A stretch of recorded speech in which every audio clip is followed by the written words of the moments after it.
салом алейкум. Мана имрӯз суди Котили Хувайдои 5 сола аст. Мо дар суди Вилояти Маскав қарор дорем.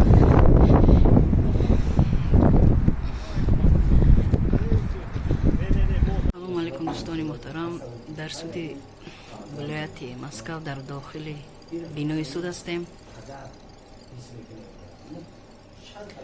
чӣ хеле ки ба ҳамаи мо маълум, мана имрӯз бинед парвандаи чиноятии 30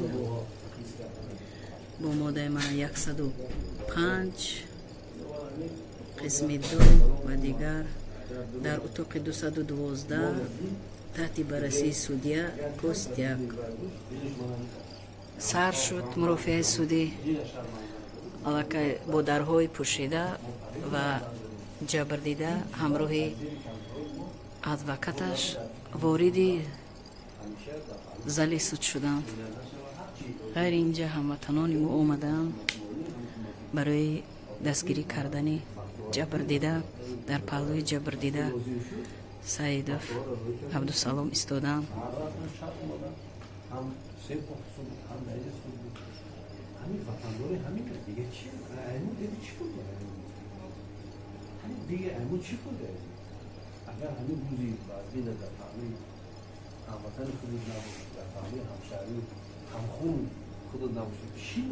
аз радиои озодӣ ҳам иштирок дорам.